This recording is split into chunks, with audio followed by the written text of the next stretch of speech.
Nancy, c'est le temps de faire la vaisselle, là. Go! Ouais, lâche ta Hey, je viens juste de m'asseoir. Est-ce que ça vous donne envie de collaborer, vous? En tout cas, moi, non. Bonjour, mon nom est Nancy Doyon. Je suis votre coach familial et c'est l'heure de votre capsule SOS Nancy.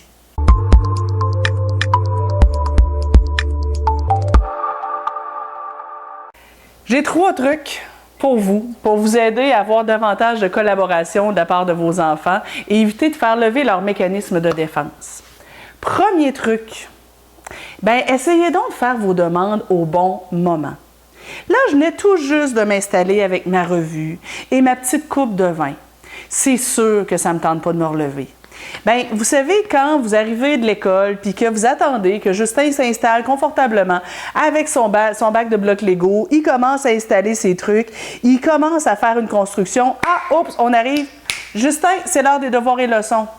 C'est sûr que ça ne lui tentera pas. Dans plusieurs familles, je vois des enfants le matin se dépêcher à faire toutes leurs tâches pour pouvoir s'asseoir en avant de la télé et écouter leur émission. Et tiens, oups, à 5 minutes de la fin, on ferme ça, puis go, on s'en va à l'école. C'est sûr que ça ne lui tente pas, je les comprends.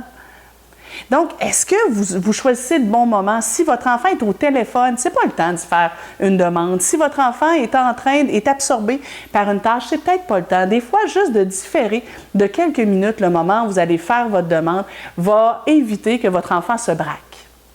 Deuxième truc, vous avez entendu le ton de mon conjoint, hein? C'est sûr que quand il me dit « Nancy, vaisselle », ça ne me tente pas. Quand vous dites à vos enfants « Caroline, va-t'en dans la douche, tout de suite. Go, non, tu laisses ça de côté, tu t'en vas dans la douche. Ah oui! » C'est sûr que ça ne tente pas. Le ton sur lequel vous abordez votre enfant risque de faire une différence majeure dans sa collaboration.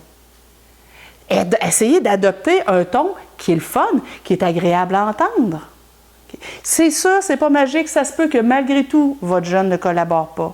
Mais au moins, ça risque d'être beaucoup plus agréable. Troisième truc pour avoir davantage de collaboration de la part de vos enfants, c'est de les prévenir à l'avance. Parfois, là, surtout pour les transitions, juste un petit 5 minutes à l'avance de dire « Justin, écoute, je vois que tu joues dans tes blocs Lego, mais dans 5 minutes, ça va être l'heure des devoirs. » Ça risque de l'aider à avoir le temps de dire « Bon, écoute, je vais terminer cette construction-ci, puis après ça, ça va aller. Christophe, écoute, dans 5 minutes, tu vas devoir fermer ton iPad. » Ça risque de l'aider à avoir le temps de, envoyer, je sais pas, moi, le courriel qu'il voulait envoyer.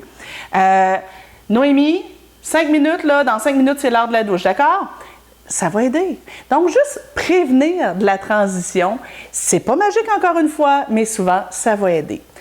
Un petit rappel donc, mes 3 trucs. Premier truc, choisir le bon moment. Deuxième truc, adopter un ton qui est un petit peu plus agréable, faire des demandes plutôt que des reproches, que ma fille disait.